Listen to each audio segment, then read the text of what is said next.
Welcome to QZenith video tutorials.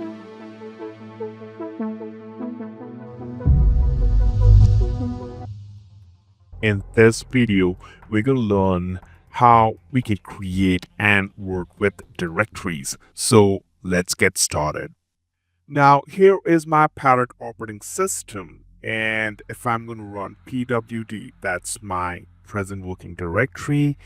I'm logged in as solved by Dave's user, and my host name or my system name is Parrot. Now, if I'm going to do ls space -l and hit enter, it shows me the available directories and files within this current or present working directory. So if I wanted to create a directory, I can just type mkdir and then the name of the directory, diractory directory 1, and then hit enter.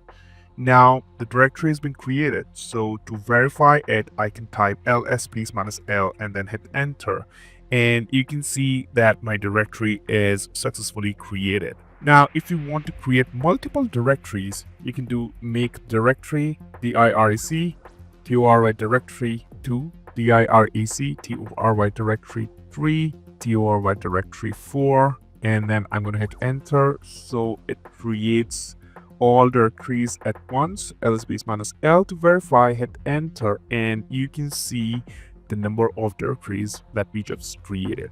So if you wanted to get the access of any kind of directory, you can use cd change directory and then the name of the directory, directory 1, hit enter, and then ls space -l.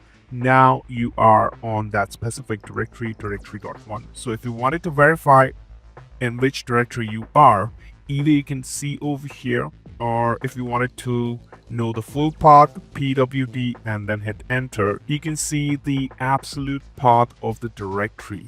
Now if you wanted to access directory 4, you can either type cd ... to get back to the previous directory, the user's home directory, and then do ls space -l to verify. There we've got the directory 4, cd directory 4, and then hit enter, and then pwd to verify the absolute path of the directory, or you can also verify from here that you are currently on directory 4. You can also directly access directory 3. So how do we do that? cd ... that means you're going to exit out from the current directory, and then what are you going to do? / and then the name of the directory, directory 3, and then hit enter. So what it does, without even pausing, exiting, and then retyping the command cd again, what we can do is cd ... that exits out from the directory 4, and then again it changes directory to directory 3, and there you go, you are in the directory 3, and the full path or the absolute path of the directory is this. So this is how you can create and work with directories. A lot of more we could cover in next video series. This is it in this video. Hope it was informative for you. I will see you in the next video. Thank you for watching.